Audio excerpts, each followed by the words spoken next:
siyaalo badan ayaynu iska dhowri karnaa masaajidadu waa masaajidada ilaahay ciidan baa odhan masaajid qoraha la isla taagaa la xidho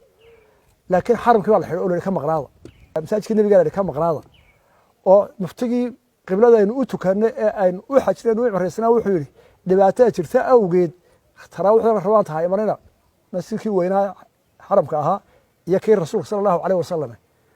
waayo caafimaadka dadka wax la ilaaliyo ugu badan innaguna waxaanu leenahay maadaama uu xanuunka inagu jiro oo aynu hubno ururadii uu masaajidku ka mid yahay dadku guryahooda ha ka tukadaan masaajidka marka intaasoo qof isku timaado ee kii kaa horeeyay halku sujuudaad ku sujuuddo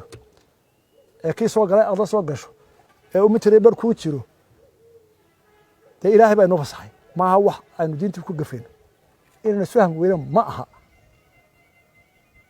waxaan leenahay culimada iyo dadka oo dhanba war caafimaadkeennii baa ku ege sida inoo roonay caafimaadka dadka odhanaya welinaba gaadhin markii la yarayn lahaa jamaca in la soo dhowaado oo waa in sidii loo camraa ma markaynu boqol tartabo soo dhacaabaynu wax qabanaynaa inta aanay inagu dhicin baynu leenahay saa lagu nabadgelaya ka digtoonaano hadday dadku soo daataan dawo male meel ka dhigno male waxa la yidhi qofka u dhinta cudurkan xitaa lama aasi karo oo looma dhowaan karo oo lama taaban karo meel fog baad jiraadsa inta lagu xidho qalab dadka ilaaliya lagaga tukanaya mara cadoo kafara dusha lagaga xidhaya wixii ay dhakhtarku soo xidhaa waayo waxaa la nabadgelinayaa dadka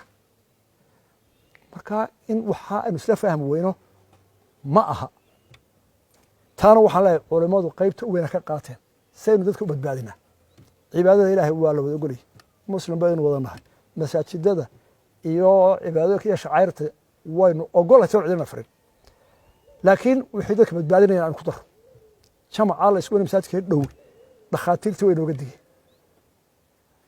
wax walbana waxa qofkii yaqaana hal weydiiyo hadday laba qof dhaxal isku qabsato culimada loola taga